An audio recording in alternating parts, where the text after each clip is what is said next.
Today on Monkey Life, stump-tailed macaque Toto has a vet check after primate care staff see signs of stress in his behaviour.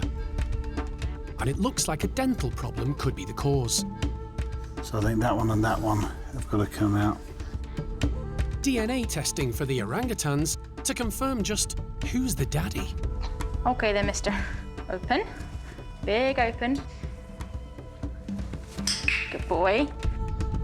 And breakfast is all boxed up, but the clever Capuchin swings straight into action.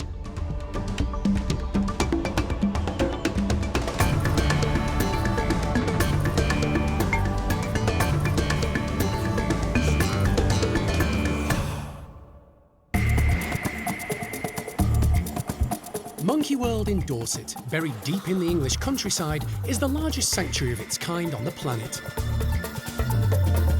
The team, led by Dr. Alison Cronin, rescue and rehabilitate abused and unwanted primates from all over the world. The owners are going to be upset to say goodbye, but they're doing the right thing. The park provides a home for more than 260 primates from 24 different species.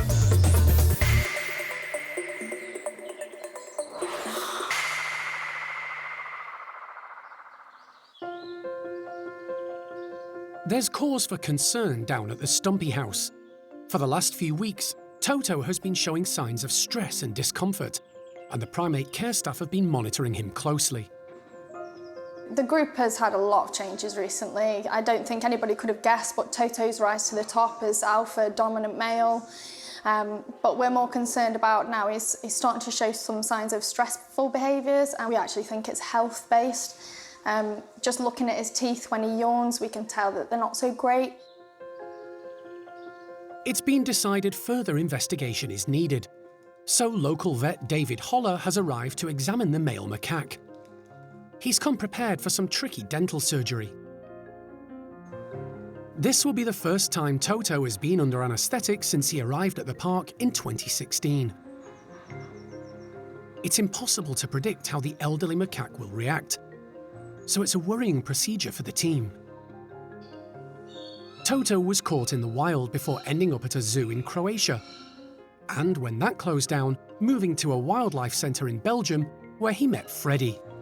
You're sweet, are you, aren't you? Jeremy collected the pair, bringing them to Monkey World nearly 8 years ago. A lot has happened since then, a lot of years have passed, he's aged, so you know, we might find something other than just his mouth. Hopefully not, but he's an old boy and there's always that possibility that there might be something else. Toto is in a bedroom at the Stumpy House, so Jeremy can administer an anaesthetic to make sure he's asleep before he goes into his travel box. Hi. All right. How is it? Buggy's not here yet. Yeah, very good, very Yeah? smooth. Yeah. He's quickly transported to the park's hospital. On the examination table, Toto is intubated, allowing him to be given gas as an anaesthetic to keep him under. An initial examination reveals the macaque needs some serious dental work. So the one in front of it's broken. That's set a tract up there which is blown out through there. So that's got to come out. It's going to be a long day for David and the team. So I think that one and that one have got to come out. Having a hospital at the park means the primates can get the care they need without the stress or risk of being transported off-site. Over the years, the facility has hosted a huge number of complex operations, with experts and consultants from a variety of different fields, many with animal expertise and others specialising in human medicine. Having this hospital where we can do full diagnostics, where we have digital X-ray and excellent local vets as well as specialist veterinarians to come in and deal with our primates and their needs, because we're getting them from so many different circumstances. And most significantly, we're getting them from backgrounds that we know very little or nothing about. So being able to do these investigations in a good facility is critical to the health care of all of these guys. Today, it's Toto on the table, and he's been under anaesthetic for nearly 2 hours. So far, vet David has extracted 4 teeth. Heart rate's still 100-ish. Some were so rotten or broken, they've come out in pieces. This broken one's got a rotten bit of root left here as well, so... After removing a total of 6 teeth, David doesn't want to extend Toto's period under anaesthetic by taking out more. He's concentrating on those causing the biggest problem, and if more issues arise, he can always visit again in the future. That's all of the worst ones. All of the worst ones. So. David sews up holes in the gums where he had to go in through the jawbone. Toto will be given antibiotics and pain relief to get him through the next few days. But while the macaque is still under, David takes the opportunity to examine his eyes, which have cataracts. So it's sort of fairly advanced and complete, you can see. So will he be able to see through those? No. You'll be able to see through them, but And then have it's a bit like looking through the bathroom window, you know, through frosted glass. Toto is returned to his travel crate, where he'll be monitored until he comes around from the anaesthetic.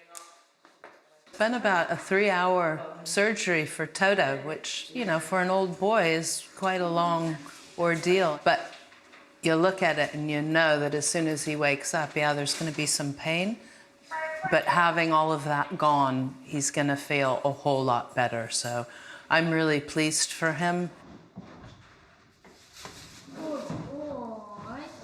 A rather groggy Toto is later returned to his bedroom. Hi. The team will monitor him closely, but hopefully once his mouth settles down, he'll be back with Sylvie and Freddie with no more discomfort. It's a big day for one of the park's chimps. After 18 months of introductions, female Sasha, who arrived from a zoo in Argentina, has finally met everyone in Bart's group. Apart from second-in-command Gamber, she's been outside with them too. Today, as one of her final challenges, they're both going to be let into the outside enclosure, along with some friends. If all goes well, the whole troop can finally come together as one. For Sasha's intros, yeah, we've taken things pretty slowly. Sometimes that's been because of her, still learning how to operate in a bigger group. A big chunk of it's been Bart, not knowing how to deal with a new person. But yeah, we finally get there. She's fairly solid with Bart now, so things have been coming along a lot stronger with those two. So we're just at a point now to bring Gamber into the mix, and then that's really the last hurdle. So to keep things moving forward positively, we decided they have to go outside. So that's what we're doing together today. So she's going outside with Gamber and a mixture of a few other girls that will hopefully back her up, but also remain fairly neutral, not get involved too much and interfere as they're kind of developing their relationship. And yeah, hopefully that chills him out and things can just carry on and we can finally be done getting her fully into the group. Sean is staggering the release in an effort to keep things calm. First in are Sasha, Pepper and Beth. She's already built a good relationship with both females. If it does go wrong, at least there's a lot of opportunity for them to get away from one another, and hopefully just going out will just diffuse any of that tension. And so I think this is the best way to go moving forwards. They've been given a few minutes to settle before Gamber is released. Leader Bart is being kept back in the tunnels and bedrooms today, so Sasha isn't overwhelmed. Hey guys, you ready?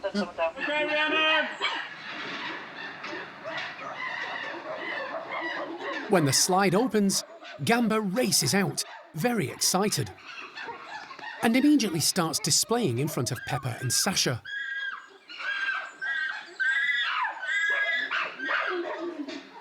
The most recent member of the troop takes it all in her stride, demonstrating she's learning chimp etiquette at last. Yeah, I'd say that's pretty normal Gamber behaviour, and also big male chimp. It's an exciting time, they've just gone out. He's just letting her know he's big and in charge, really. It's nothing to be worried about, I hope. But at the moment, she's been quite good at sticking up for herself, and he is backing off. I think he's not massively out to get her. He's just kind of letting her know, you know, he's the boss around here. Until Bart turns up, that is.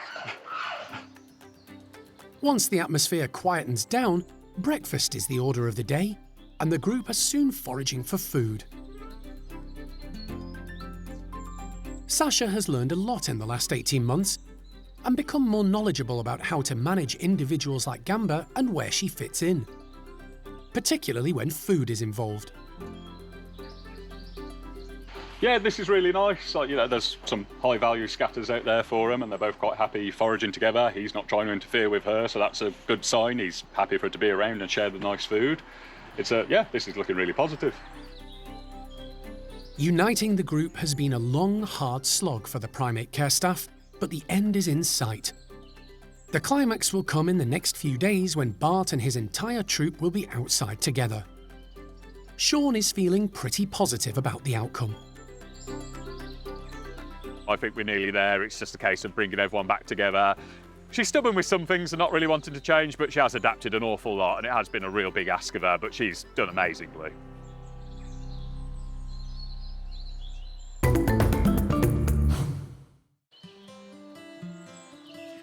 At Tuan's orangutan enclosure, some of the group are enjoying the summer sun.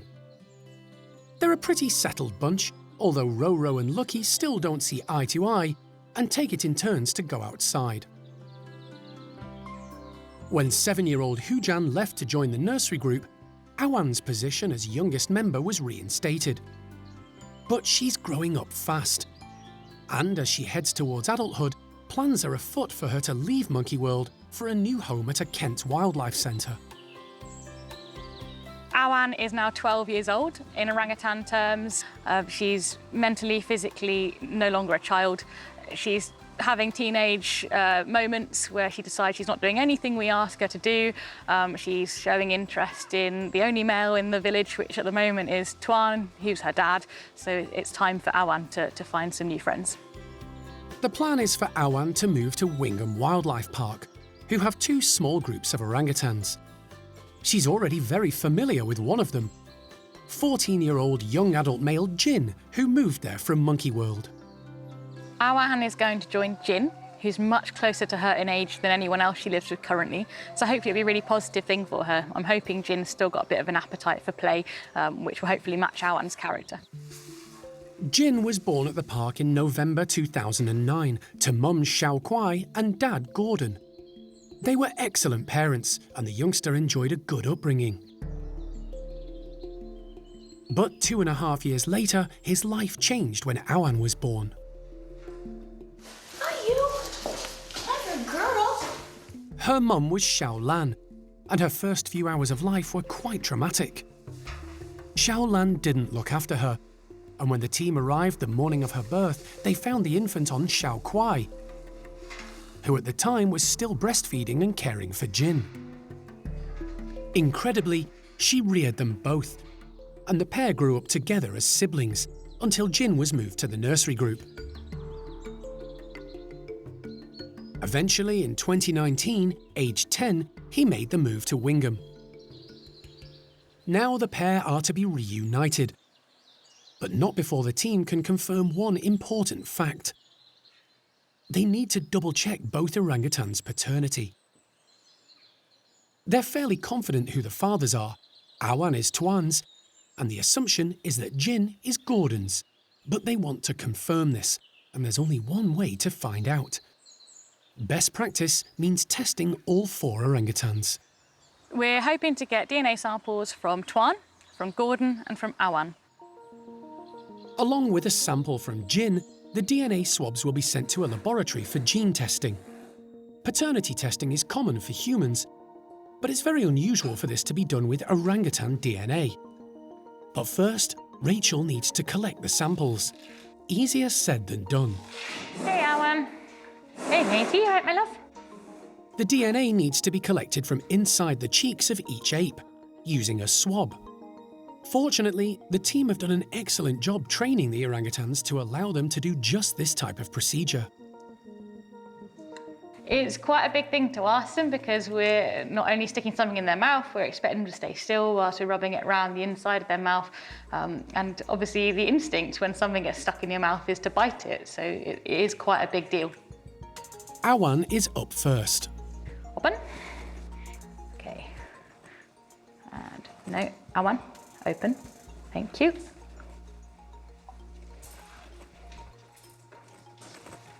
Good girl. She gets a reward of frozen raspberries. Next, it's Twan's turn. Okay then, mister. Open. Big open. Nah. Big open. Good boy. Well done. That was quite good. We've got 2 now. We've done Awan, we've done Twan. We still need to get Gordon, and Wingham need to get Jin, and then we'll have a full set to send off to the lab. The samples will be compared against each other and hopefully confirm paternity. If the results are as expected, Awan will soon be heading to a new home to join an old friend.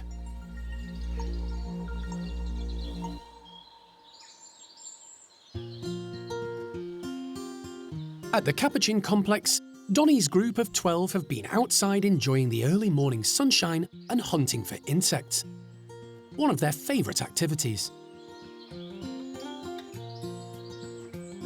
But the primate care staff have an afternoon treat in mind. So Toby has called the Capuchins back indoors while the team get to work preparing the enclosure. It's all a bit of a workout. It's a lot of work for them, so hopefully they'll enjoy it and get the most of it. This group are usually quite good at appreciating what you do for them. The primate care staff have strung boxes together on pieces of rope. Inside, they're filled with nuts and seeds. Toby and his colleagues have hung them between the poles and platforms in the Capuchin's outside enclosure. The narrow, wobbly ropes mean the primates will have to work hard just to reach the boxes. And harder still to access the rewards inside. But the task should be perfect for Donnie's group. Donnie's group can have anything and everything because they're very good at enrichment. And if they can't do it properly, they'll destroy it. Whereas, say, Franco's group, if you tie a knot in a sock, you'll find the sock looking exactly the same in the morning. So, yeah, this should give them a nice challenge because although they'll generally probably just rip boxes open, this means that they've got to use their tails, they've got to use their core strength and their balancing skills to actually get to them in the first place. And added to that, there's probably going to be several Capuchins on the rope at one time, which is going to mean that it moves, which means, again, it's going to just make it a bit more challenging for them and entertaining. And they may even have to cooperate, which is not a skill that they're generally very good at. Come on, guys!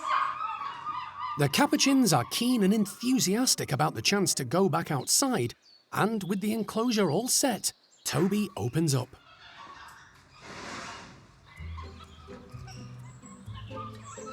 The excited troop don't hang about, dashing straight out. All 12 arrived from a Chilean laboratory in 2008, and when they were put together a few years later, became the youngest Capuchin group at the park. 16 years on, they're now aged between 18 and 24 years old. But you'd never guess. They're super agile and extremely confident climbers, negotiating the flimsiest of supports. We noticed that these guys particularly seem to have picked up a lot of more natural Capuchin skills. It's the ones that were about sort of between 10 and 15 when they arrived from the lab that still seem to be the more stereotypical, don't climb as well, things like that. But this lot, they're very inquisitive, they're into everything. As a group, they're a fun group to sort of work with, they're a challenge because they are all very intelligent. Frida is the dominant female in the group. She may be small, but she's mighty in confidence and personality. She has no difficulty hanging upside down, using her tail as additional support, as she rips into a box and retrieves the nuts and seeds inside. Further down the hierarchy is Marcy. Her prize is less challenging, and she uses her sharp teeth to cut a hole in the cardboard so she can reach in and grab a handful of nuts. Clever Fiona tries a tightrope technique, using both ropes to try and tackle the boxes. She has some success, but it's a stretch. Time to try a different angle of attack. So that's Fiona up there, dangling by her back legs. It's even more impressive is the fact that Fiona's only got a short tail, so she's not even using her tail to hang on like the others. But yeah, she's been showing some really good agility, and she's worked her way up the hierarchy recently. She's one of the more dominant females now. She's quite sort of socially adept and seems to understand group politics quite well. The leader of the troop is Donnie, and he's having a great time. Look at Donnie. Attacking the boxes with enthusiasm. Well, that didn't work, did it? But very little finesse. Donnie's approach up there is not really working. The grab it and be a bit heavy-handed. All the nuts and seeds are falling on the floor, and Donnie's not actually getting that many for all the effort he's putting in. Donnie has surprised the primate care staff with his ability to hang on to the top spot. He's now been top man for 18 months. Occasionally, he does surprise us and you see him doing things a dominant male should, but really the dominant force in the group are the likes of Frida, Elisa, Fiona, Digit. And I think Frida actually quite likes having Donnie as the dominant male because he's not really aware of what's going on half the time. So he's basically a bit like Frida's puppet, so she can basically run the group and do what she wants, but she's got a dominant male who looks the part and keeps the likes of Fabian and William in check if they start to give her too much grief. William has an advantage over some of the others. He has long legs for a Capuchin and has no trouble reaching into the boxes. He uses his tail as a counterbalance, but the wobbly ropes still cause some of the nuts and seeds to fall to the floor, where canny Fabian takes advantage. Today's enrichment may have been a challenge for the care staff to set up, but the result's been well worth it. They're having a great time. There's loads of happy noises, everyone's involved, all engaged. Just encouraging them to climb and move around a bit more, which is always good. They are our most athletic group, but it's good to challenge them every so often and get them actually behaving like wild Capuchins naturally would. And the contented group can continue to indulge in classic Capuchin behaviour for the rest of the afternoon, snacking and foraging as they might in their natural forest habitat.